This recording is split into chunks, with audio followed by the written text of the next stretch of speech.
Mais uma vez, a graça e a paz sejam com todos presentes. E agora nós vamos passar para a palavra do Senhor. E eu gostaria que a igreja se colocasse em pé em reverência à palavra do Senhor, que se encontra em Evangelho segundo São João, capítulo 5.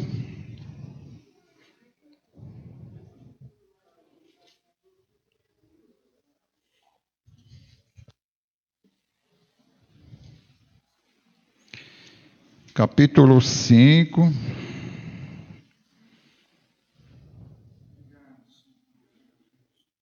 Mais um instantinho.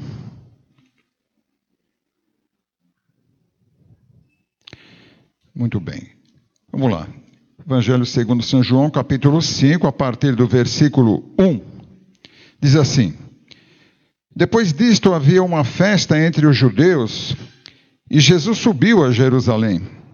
Ora, em Jerusalém, há próximo à porta das ovelhas um tanque chamado em hebreu Betesda, o qual tem 5 alpendres. Neste jazia grande multidão de enfermos, cegos, mancos e ressecados, esperando o movimento das águas. Porquanto um anjo descia em certo tempo ao tanque e agitava as águas. E o primeiro que ali descia depois do movimento da água sarava de qualquer enfermidade.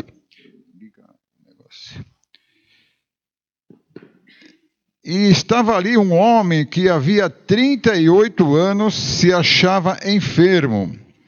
E Jesus, vendo este deitado e sabendo que estava neste estado, havia muito tempo, disse-lhe: Queres ficar são? Queres ser curado? Em algumas traduções. E o enfermo respondeu: Senhor, não tenho homem algum que, quando a água é agitada, me coloque no tanque, mas enquanto eu vou, desce outro antes de mim. Jesus disse-lhe: Levanta-te, toma a tua cama e anda. E logo aquele homem ficou são e tomou a sua cama e partiu. E aquele dia era sábado. Amém, irmãos? Levanta as tuas mãos para o céu, vamos orar. Senhor nosso Deus e Pai, a Ti toda a honra, toda a glória neste momento. Muito obrigado, Senhor, por podermos abrir a Tua palavra e tirar dela algo importante para as nossas vidas, porque a Tua mensagem, Senhor, ela vem de encontro aos nossos anseios, às nossas necessidades. E agora Deus fala através destes lábios, purifica, santifica, meu Deus, e tudo aquilo que o Senhor já propôs no meu coração, eu possa transmiti-lo aqui com clareza, Senhor. Que ninguém se distraia, mas que todos estejamos prontos, atentos àquilo que o Senhor quer falar conosco através desta palavra. Por isso, Deus nos abençoe, esconda-me atrás da Tua cruz, Senhor, e fala neste momento para toda a Tua igreja, em o nome de Jesus. Amém? Bem, glórias a Deus, podemos assentar.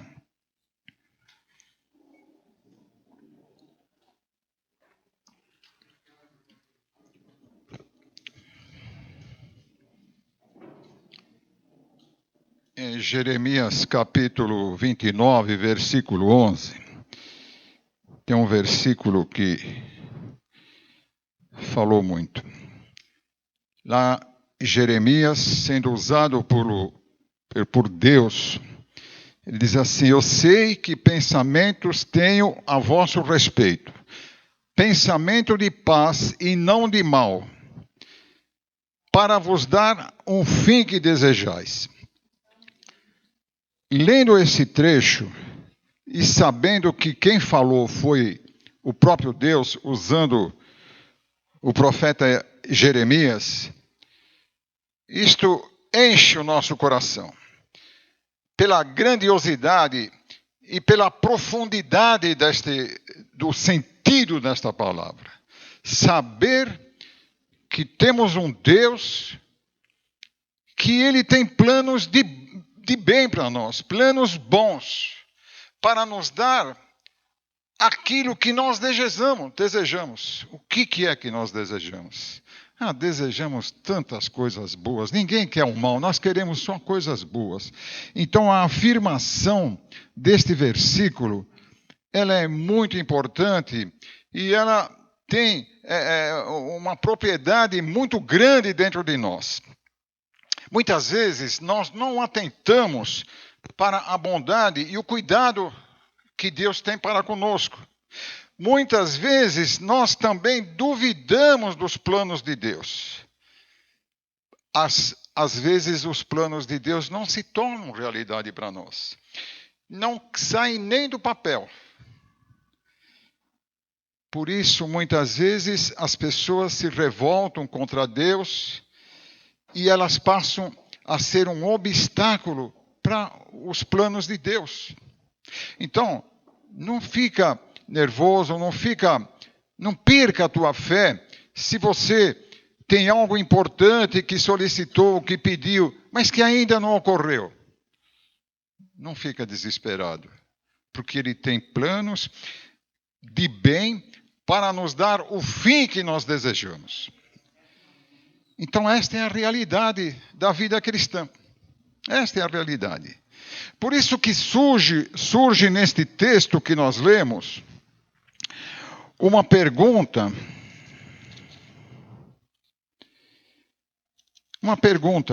Queres ser curado? Isto é um desafio para nós. Por que Jesus fala para o paralítico queres ser curado? Esta é uma questão desafiadora para nós, né? Que tem que nos chamar a atenção todas as vezes que você lê esse trecho. Talvez você já ouviu várias vezes, né? Mas tem que nos chamar a atenção, né? Um alerta, uma atenção, porque a necessidade do ser humano, ela tem que estar em atualização com Deus, porque senão fica difícil para Deus estar operando, né? A necessidade humana, ela tem que estar alinhada com os propósitos de Deus. Mais cedo ou mais tarde vai ocorrer.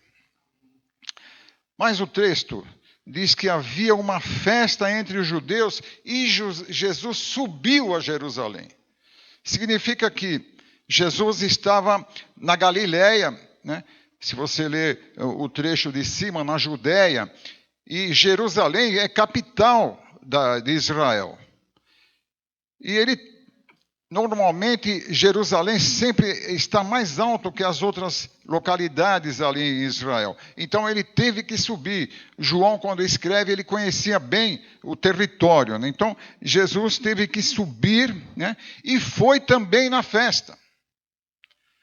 Deixa eu te falar um negócio. Jesus não é contra as festas. Se você tem que fazer uma festinha, se você tem que reunir os amigos, é bom que nós reunamos os nossos amigos, a família, comemorar um aniversário, comemorar uma data especial, fazer um evento. É ótimo. Jesus, ele gostava de estar nas festas. Jesus só não gosta do comportamento das pessoas na festa, das atitudes das pessoas, dos excessos que as pessoas cometem. E diz o texto que em Jerusalém, próximo à Porta das Ovelhas, a Porta das Ovelhas significa que era um local que as pessoas vinham para fazer as oferendas, fazer os ofertórios, e muitos traziam os animais que iam ser sacrificados. Então ali era a Porta das Ovelhas. E diz que havia um tanque que era chamado Tanque de Betesda. Era um tanque não muito grande, mas naquele tanque também era chamado Tanque da Misericórdia, Tanque de Salvação. E ele era muito usado para as purificações espirituais, para rituais de purificação. Ele era muito importante, muito visitado, muito conhecido, porque existia uma crença que de tempos em tempos um anjo descia do céu e agitava as águas. E as pessoas apareciam, haviam muitos doentes lá, muitos aleijados, muitos enfermos, muitos cegos, que vinham lá. E naquele primeiro momento que havia eles percebiam a agitação da água, alguém se atirava. E aí diz que era curado. Então aquilo era uma atração de doentes, pessoas carentes, à espera de um milagre. Mas havia poucas curas. Havia mais decepções. E o paralítico aqui em questão, ele enfrentava esta situação. Tem muitas pessoas que peregrinam em busca de curas, de solução para os seus sofrimentos, soluções para seus conflitos. Buscam de tudo para ser felizes. As pessoas fazem qualquer coisa para ser feliz. Lógico que vai fazer. Eu também faço. Ali, então, as pessoas procuram médicos, psicólogos, psiquiatras, umbanda, drogas, procuram remédios, procuram conselhos, procuram livros de autoajuda, fazem sacrifício, fazem promessas vazias, mas continuam a se sentir felizes. Rezam, pessoas rezam bastante e fazem novena, faz dezena, faz terno, e faz de tudo. Mas as pessoas continuam a se sentir infelizes. A igreja é a casa da misericórdia. A igreja é exatamente semelhante ao tanque de Betesda. Atrai muitas pessoas, pessoas enfermas, problemáticas, sofrendo, os mais infinitos situações de necessidade que as pessoas enfrentam, as pessoas procuram uma igreja. Então, mas muitas pessoas continuam a mesma coisa, não melhora, continua a mesma coisa. Embora as pessoas veem curas, ouvem testemunho, percebem pessoas que são transformadas, mas continuam permanecendo sem felicidade, sem saúde e sem rumo. Esta é a situação, sim ou não, irmãos? Essa é a grande realidade. Talvez eu esteja falando com pessoas que já estão na igreja há muito tempo e ainda não conseguiram a solução para os seus conflitos. Se você se encontra nesta situação, esta palavra é para você. Aqui no versículo 5 diz assim: estava ali um homem que havia 38 anos, se achava enfermo. Quantos anos, irmão? 38 anos. E no versículo 6 diz: e Jesus, vendo este deitado e sabendo que estava neste estado havia tanto tempo, Jesus, sabendo que ele estava assim há muito tempo, ninguém falou nada para ele. Ninguém chegou lá: Jesus, ora por este homem aqui, olha, ele está há tanto tempo aqui, ele vem toda semana. Não, ninguém falou. Sabendo que ele estava assim há muito tempo. Jesus sabe o que se passa com você. Jesus está sabendo de tudo o que está acontecendo com você, as tuas lutas, as tuas necessidades, os teus problemas. Sabe que você vai ter compromissos durante a semana, vai ter que enfrentá-los. Talvez você tenha que pagar alguma dívida, algum boleto, e você já está começando a se preocupar, e já estamos nos aproximando do fim do mês, e eu ainda não paguei. Jesus sabe de tudo o que você está vivendo, o que está passando na tua vida, a tua luta dentro da tua casa. Ele está sabendo de todas estas coisas. Ele sabe de tudo, porque Ele é o Deus onipotente, onipresente e onisciente. E lá Provérbios 15, versículo 3, diz que os olhos do Senhor percorrem toda a terra, enxergando a todos. Não adianta fugir. Deus sabe o que está se passando. Esse trecho é interessante porque ninguém foi falar para Jesus: chegou Jesus aqui. Olha, ora por ele aqui. Jesus, olha, esse homem está assim. Olha, tem aquela mulher que está assim. Não. Jesus sabe de todas as coisas. Tudo o que está ocorrendo conosco, Ele está por dentro. Eu gostei do salmo que a irmã leu. Fala esta situação, mostrava este aspecto da palavra de Deus, né? Então, O paralítico, ele é um homem infeliz, porque quando Jesus chegou para ele, Jesus deve ter chegado lá perto e olhou aquela situação, muitas pessoas, porque nesses dias que apareciam essas conversas, que o anjo ia agitar o tanque de Betesda, então as pessoas iam. Eu não sei se iam todos os dias ou uma vez por semana, eu não sei, mas Jesus deve ter visto aquele homem lá. Eu imaginei o homem lá deitado na sua cama, na sua maca, né? E ele faz uma pergunta para ele. Talvez ele chegou bem pertinho dele. Queres ser curado? Uma pergunta tola, aparentemente tola. Quem que não quer ser curado? Quem que vai numa situação dessa? Mas, parece uma pergunta tola, mas ela tem muito objetivo. O homem, a vontade do paralítico não ficou muito caracterizada. Esse que é o importante. Não ficou muito caracterizado, porque ele deixa transparecer a sua lamentação. Quando Jesus estava lá em Jericó, ele estava caminhando em Jericó e ele viu naquele caminho um homem cego, sentado à beira do caminho, pedindo esmola. Ele foi falar: que queres que eu te faça? Que eu possa ver. Que eu torne a ver. Ele foi rápido, ele não enrolou, ele não fez lá um jogo de palavras, né? O paralítico não, ele começou a culpar os outros, né? Um homem feliz culpava os outros, só que ele não sabia que ele era o único responsável por aquela enfermidade. Olha o que diz no versículo 14, Jesus, no versículo 14, ele já tinha passado, né, esta situação do aleijado lá, já estava curado. Jesus foi ao templo. Lá você veja lá no versículo 14, depois Jesus encontrou-o no templo e disse-lhe: eis que já estás curado. Talvez Jesus viu lá muita gente e viu lá o aleijado, né? E aí, tudo bem? Está andando bem agora? Vai e não peques mais, para que não te aconteça coisa pior. Para que não te aconteça coisa pior. Percebe? Mas ele não entendia aquelas coisas. Ele não conseguia enxergar. Muitas vezes nós não enxergamos a situação que nós estamos.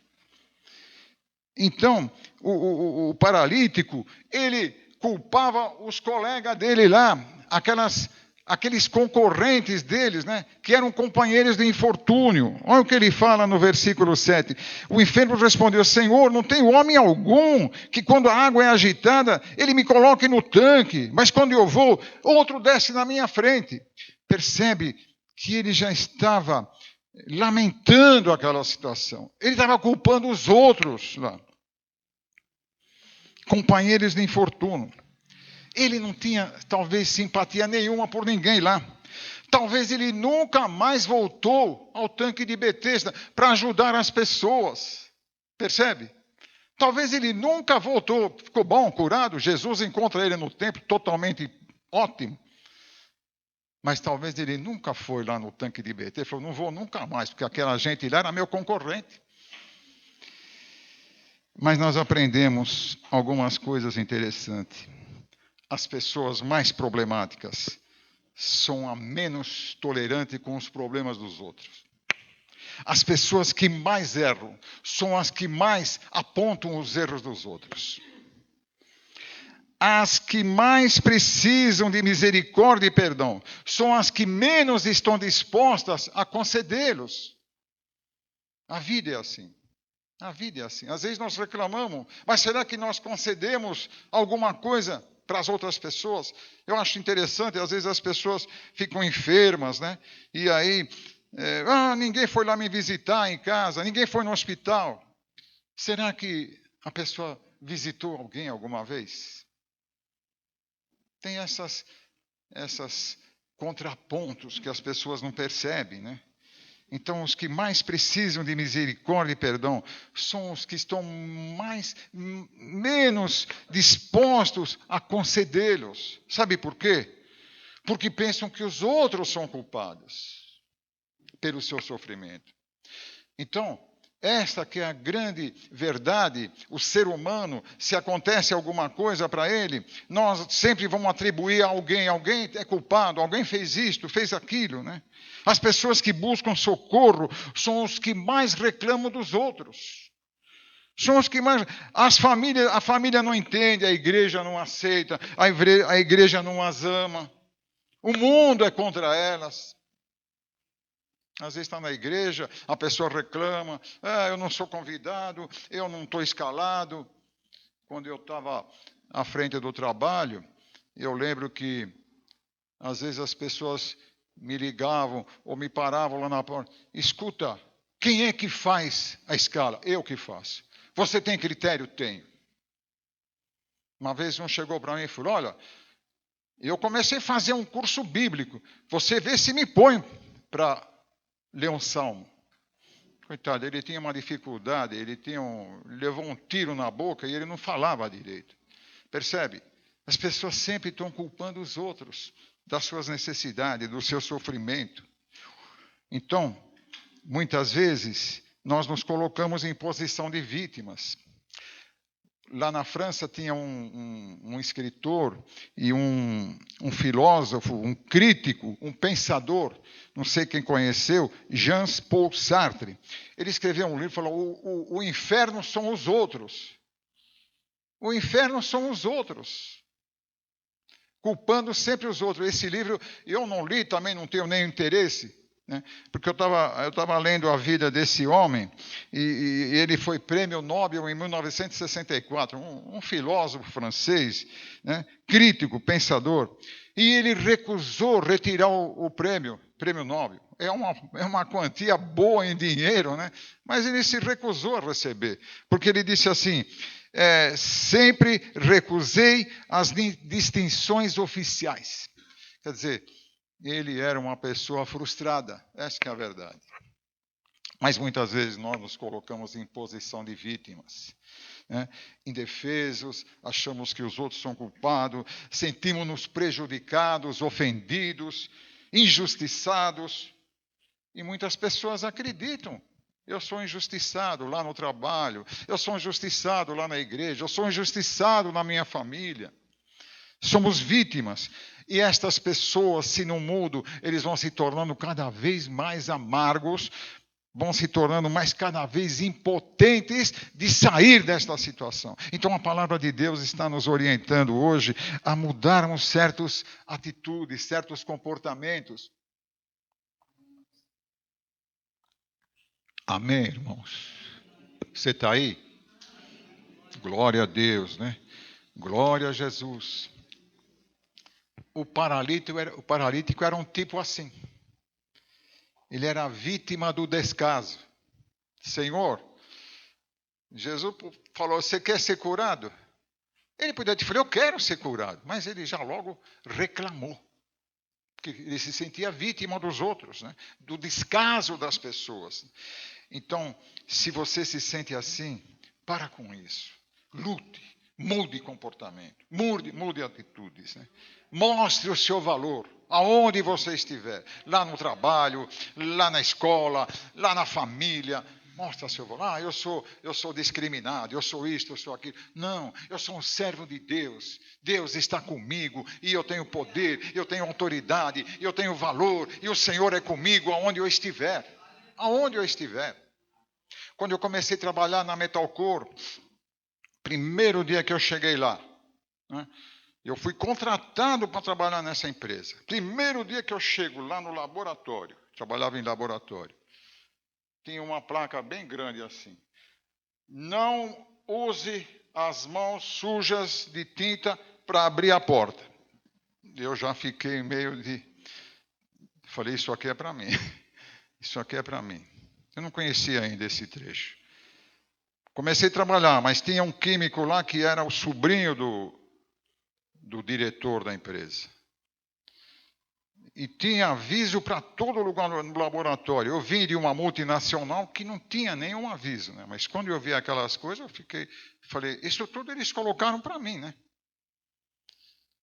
Mas eu fui com vontade de responder, de tomar outras atitudes, até de pedir a conta. Mas eu fui levando, foi passando o tempo.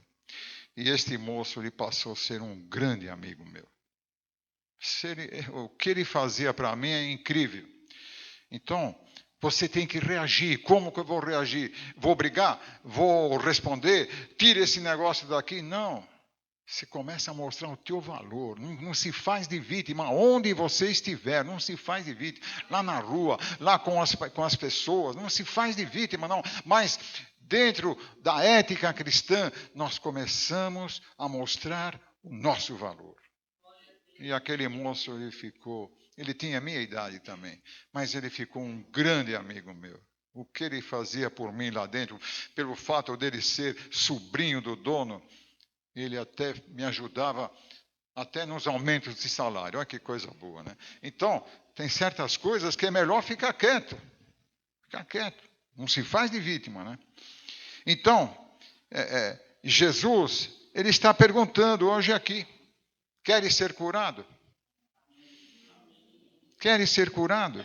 Queres mudar de vida? Queres mudar de caráter? Queres ser nova criatura? Quer experimentar algo novo na tua vida? Quer mudar de gênio?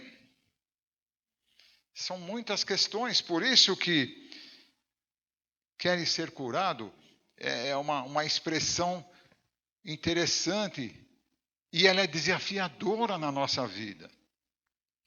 Queres ser curado? Eu quero ser curado, estou com uma dor aqui, estou com uma dor. Mas Deus está falando outras coisas para nós aqui. Mais coisas para nós, né? Mudar, curado do quê?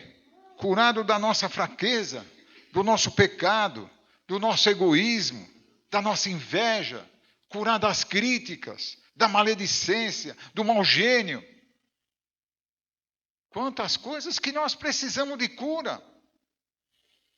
Jesus está sabendo de tudo. Ele sabe meu comportamento, ele sabe o teu comportamento também. Então não são todos que estão dispostos a aceitar esse desafio. Por isso que essa questão, queres ser curado, ela é crítica. Curado do quê? Curado de tantas coisas. Quantas coisas? Nós precisamos ser curados da nossa fraqueza, das nossas debilidades. Né? Curado do mau gênio. Quanto mau gênio na igreja. Eu estou lendo um livro lá, que vocês não imaginam como aquele livro é interessante, como fala das pessoas, principalmente os dirigentes de igreja.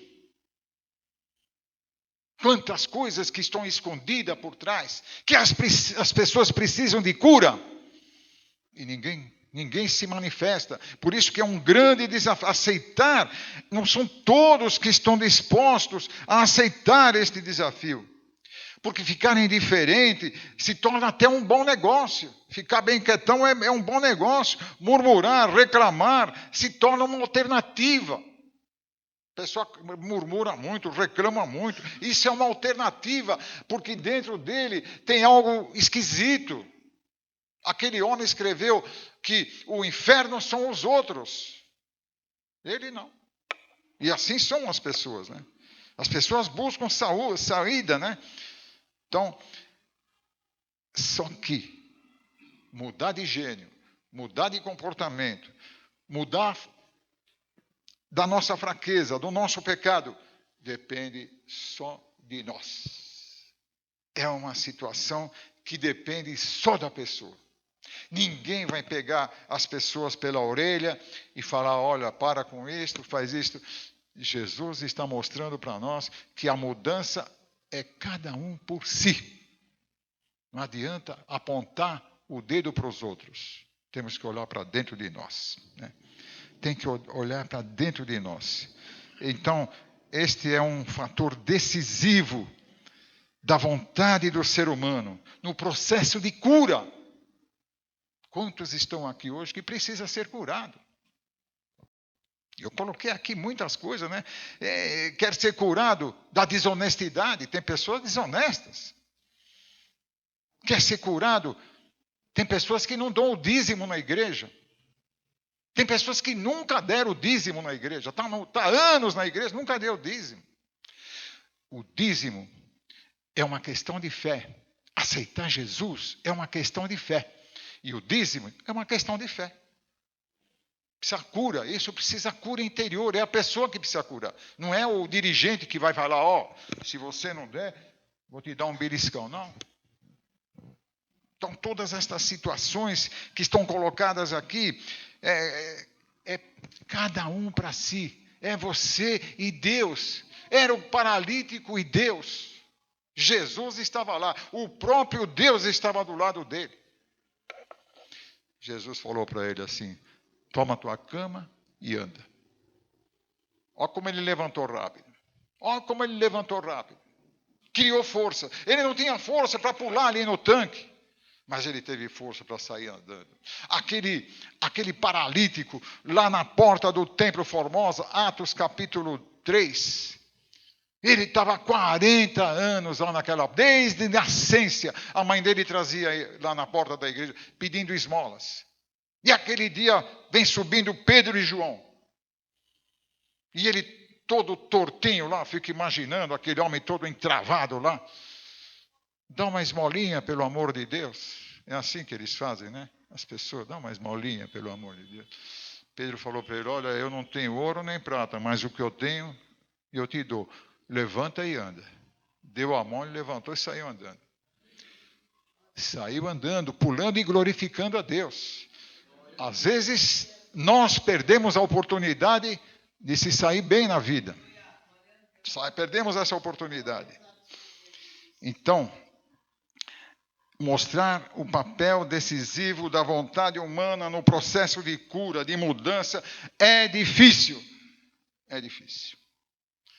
Mas você tem duas chances. Você tem duas chances. Pode ser uma oportunidade de permanecer da mesma forma a vida inteira. Culpar Deus, culpar os outros. Eu no trabalho não estou progredindo, é porque tem pessoas na minha frente, é porque tem pessoas que sem eu, o patrão não vai com a minha cara. A oportunidade está lançada, você tem duas chances. Uma de permanecer da mesma forma e culpar Deus. Mas você tem uma segunda chance. Uma oportunidade de benefícios, de vitórias permanentes. Nós escolhemos. Viver a nova vida. Viver a nova vida. Né? Oportunidade que Deus está dando. Talvez Deus está falando com muitas pessoas aqui que precisam mudar alguma coisa. Que precisam ter uma nova vida. Mas eu estou na igreja há tantos anos. No livro que eu estou lendo, fala que tem pessoas que estão na igreja há muitos anos, mas continuam sendo prostitutos, continuam sendo desonestos, continuam enganando a Deus. A Deus não, engana os homens, a Deus não se engana. Então, a grande oportunidade que esse trecho nos traz é essa, é oportunidade de benefícios permanentes. Quantos estão precisando de benefícios permanentes? Nós precisamos, irmão, viver a nova vida. Né? Então é uma pergunta que exige muito critério, não é só queres ser curado? Eu já conheço esse trecho há muitos anos, né? E queres ser curado? Aparentemente uma pergunta tola. Jesus ia fazer uma pergunta tola. Não, mas Jesus está enxergando lá dentro do coração da pessoa. É dentro do teu coração que o Senhor enxerga, quer ser curado. Eu quero curar hoje. Quero curar a tua fraqueza. Quero curar o teu pecado hoje. Quero curar o teu egoísmo, a tua inveja, as críticas, quantas coisas que precisam ser curadas. Então, é preciso coragem para enfrentar-nos a nós próprios. Esse que é o principal. Eu tenho que lutar bravamente para me enfrentar a mim. Né? Coragem para nos enfrentar. Lutar contra as nossas fraquezas, contra o nosso pecado, contra a nossa teimosia, contra a nossa intransigência muitas vezes. Faz assim, não, eu vou fazer assim. Então, esta é uma pergunta que exige critério para responder. Ela é dirigida dentro, o mais profundo do nosso ser. Por isso que eu coloquei lá, né, quando o profeta Isaías, Jeremias, usado lá pelo Senhor, ele fala assim: eu é que sei que pensamentos tenho a vosso respeito, pensamentos de bem e não de mal. E não de mal. Para vos dar o fim que desejais. O fim que desejais. Então, Deus está nos falando através desse trecho tão conhecido. Talvez você já ouviu tantas vezes, mas Deus hoje está nos falando diferente. Nós também, muitas vezes, somos que nem aquele paralítico lá, que precisamos da cura, precisamos de um levantamento novo, de uma vida nova, né? A oportunidade de benefícios, de vitórias permanentes, né? Então, é uma batalha. Para nós sermos sarados, nós temos que enfrentar uma guerra dentro de nós, para mudar certos conceitos, certas atitudes, que elas não mudam. Entra ano, sai ano, aquele homem estava 38 anos lá. E Jesus, sabendo que ele estava assim há tantos anos. Jesus sabe de cada um de nós, as nossas rebeldias, né, a nossa teimosia, a nossa persistência em fazer as coisas diferente. Deus está enxergando todas essas coisas, né? Então, nós precisamos começar a mudar, né? A ganhar estas vantagens, né? De que, às vezes, a situação se apresenta para nós. Nós vamos tirar proveito.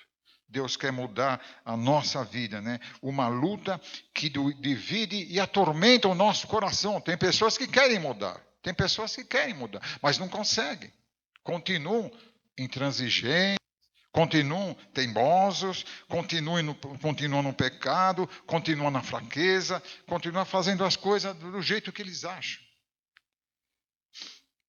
Aquele jovem rico, lá no capítulo 18 de Lucas, encontrou com Jesus. Mestre, o que eu devo fazer para ganhar o reino dos céus? Ele falou, olha, você tem que observar os mandamentos. E ele cita os mandamentos, e Jesus está falando, amar a Deus sobre todas as coisas, né? E ao teu próximo, e não furtar, e não fazer isto, e não fazer aquilo. E aquele moço pegou e falou assim, Senhor, tudo isso eu tenho observado. Falou, bom, então, vende tudo o que você tem e segue-me. Aí o trecho diz que ele ficou muito aborrecido, pesaroso, triste, e foi embora. Ele estava na igreja perdido. Ele estava perdido na igreja. Ele não sabia exatamente. Tem muitas pessoas que estão na igreja e não sabem exatamente o que fazer. Continuam, eu sei os mandamentos, olha, eu vou na escola dominical, eu estou aprendendo, eu sei isso, eu sei aquilo, mas continua persistindo no erro. Não quer mudar, não tem mudança. O rico era assim, né? O rico, aquele jovem rico era assim. Então nós temos que entender que para haver harmonia entre a vontade de Deus e a nossa, tem que haver cura, tem que haver incidência entre nós e Deus. O Paulo, em Romanos 7:19, ele diz assim, porque não faço o bem que eu quero, mas o mal que eu não quero, esse eu faço. E aí ele diz assim, ora, e se eu faço o que eu não quero, já não sou eu que faço, mas é o pecado que habita em mim. Paulo reconhecia, o bem que eu quero fazer, eu não faço. Mas o mal que eu não quero fazer, esse eu faço. Mas ele também entendia que aquilo era o pecado que estava dentro dele. Cabeça dura, persistente, continua insistindo nas coisas que desagradam a Deus. Que desagradam a Deus. Então nós temos que enfrentar tudo que vier com harmonia, né? E esperar na vontade do Senhor. Né? A cura de todos os males nossos já foi conquistada lá na cruz. Levanta a tua mão. Fala comigo. Eu já estou curado de todos os males, porque Jesus, ali na cruz, derramou do seu sangue pela minha vida, e é por isso que eu sou curado. Sou curado. Então, viva isto na tua vida, né? Desfrute de uma vida abundante. O que é uma vida abundante? Nós não temos ideia o que é uma vida abundante. Mas desfrute, né? Que Jesus que nos promete, né? Não se sinta mais um paralítico. Não se sinta mais um... Fala para o irmão do lado. Não se sinta um paralítico. O paralítico era uma pessoa... Os paralíticos, de um modo geral, são pessoas que com a cabeça, eles fazem o gol mais bonito. Eles fazem um projeto com a cabeça de uma obra maravilhosa. Só que as pernas não ajudam, os braços não ajudam. Ele só faz com a cabeça, mas ele não consegue caminhar. O paralítico é assim. Mas quando nós somos curados de todas as nossas necessidades, nós vamos ter boa intenção, fazer as coisas melhores, porque nós temos condições para caminhar e continuar vivendo. Amém, irmãos? Glórias a Deus.